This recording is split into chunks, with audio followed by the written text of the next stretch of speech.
Bueno, una reedición muy, pero muy bienvenida. Veía la importancia que se le está dando en este momento en los medios. Veo una nota en la revista Ñ de 2 páginas dedicadas precisamente a este libro que es Intelectuales y Carlos Altamirano. Maestro, ¿cómo le va? ¿Qué tal, Osvaldo? Bien.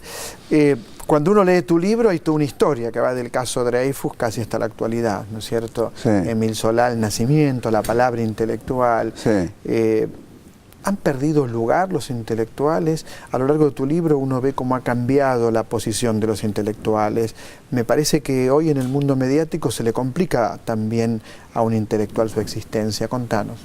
Sí, probablemente no se puede dar un juicio general, ¿no? Quiero decir, ahí habría que ver qué ocurre en diferentes regiones del mundo.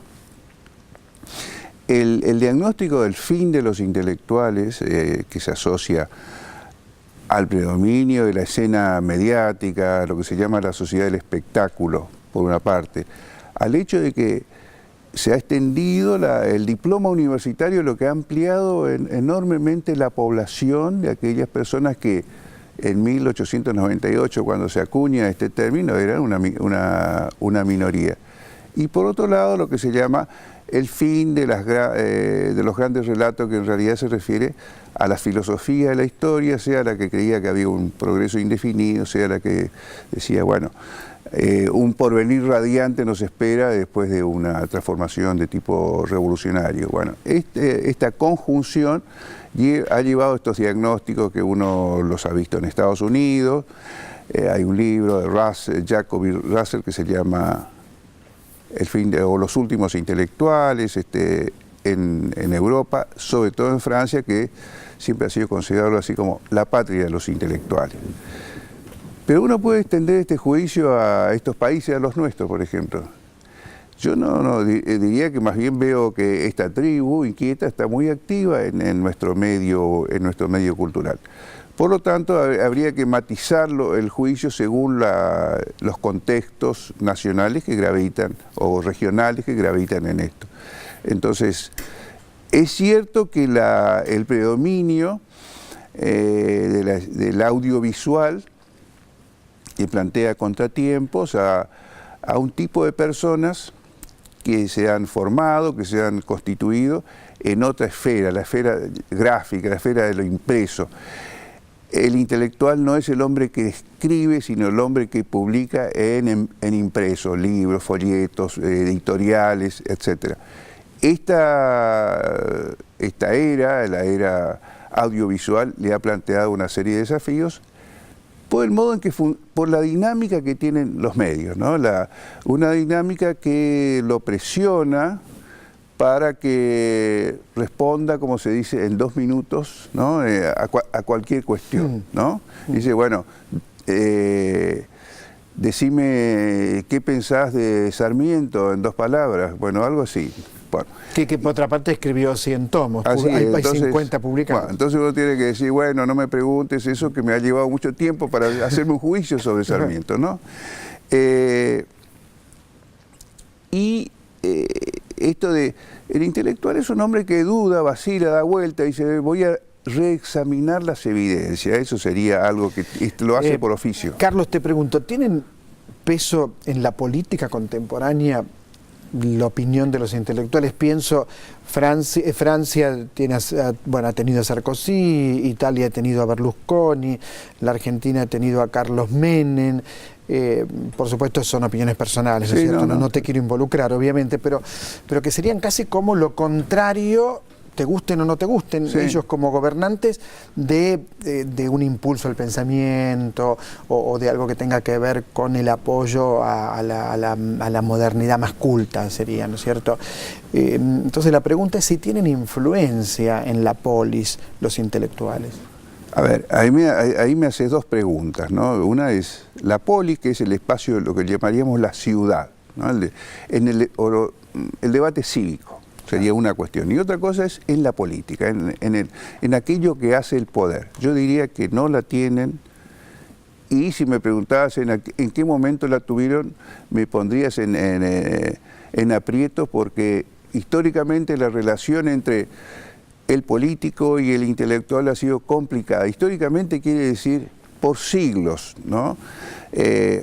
Hay una fórmula de Ortega y Gasset que plantea bien esto, que dice, bueno, o se viene al mundo para hacer definiciones o se viene a hacer política, que son como dos naturalezas. Está drásticamente enfrentado el tipo de acción que es propio del intelectual y el tipo de acción que es propio del hombre de acción, que es el político. Bueno, entonces, lo que ocurre ahora exaspera algo que siempre ha sido complicado.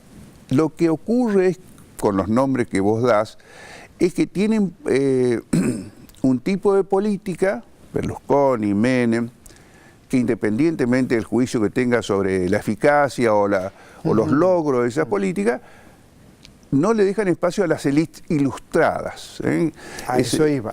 Entonces, en el caso, por ejemplo, de Italia, durante mucho tiempo, después de la Segunda Guerra Mundial, los partidos de izquierda, que son en general partidos de la Ilustración, se trata del socialismo, del comunismo, pero también lo era la democracia cristiana, que tenía un sector intelectual importante, tenían una presencia grande, ¿dónde? En el debate cívico, ¿no? Uno podría decir que en Francia ocurría otros tantos. Uno no podría dejar de nombrar a Sartre o Raymond Aron, independientemente de la gravitación que efectivamente tuvieran en lo que concierne a las decisiones del poder. Bueno, fíjate que nombrás a Sartre, y ahí tenemos un ejemplo que además está en tu libro, el ejemplo de un intelectual y de la palabra, hoy una palabra que no se usa demasiado, que es compromiso. Sartre opinaba de todo. Y en mi opinión, yo admiro a Sartre, se equivocaba en todo, en lo vinculado a la actualidad se equivocaba, no en el Ser y la Nada o en La Náusea, en sus grandes textos, o en El Muro, ¿no es cierto? Pero esa inmediatez él consideraba que era imprescindible.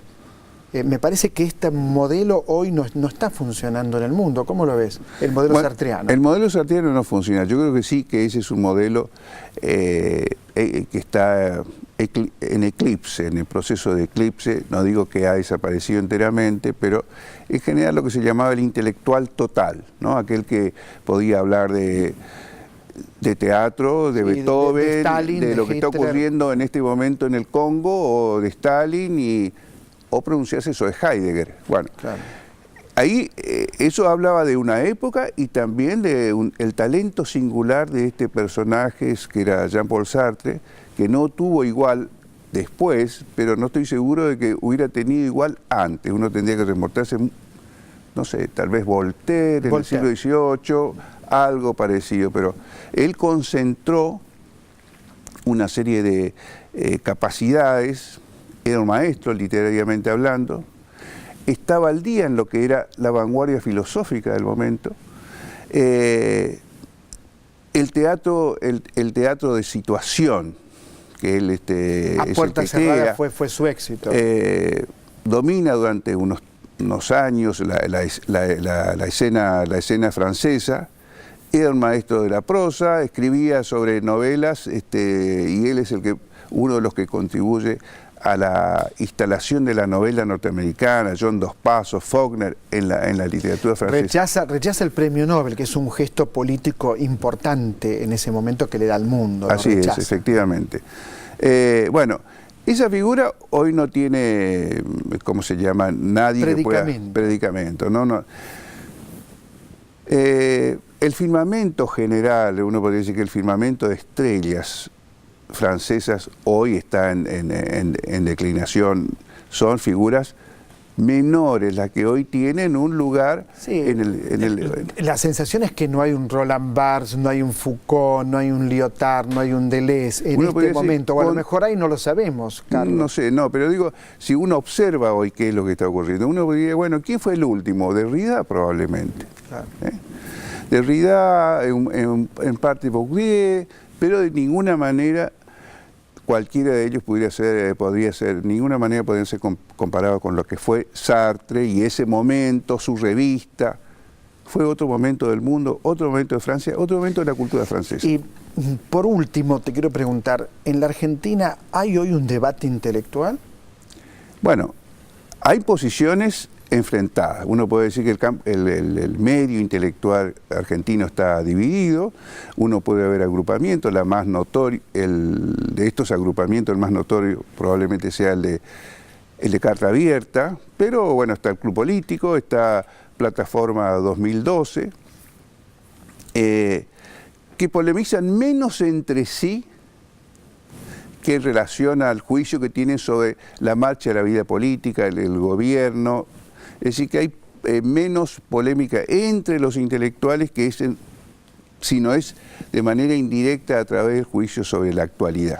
¿Tienen una influencia para vos estos grupos en la sociedad o no?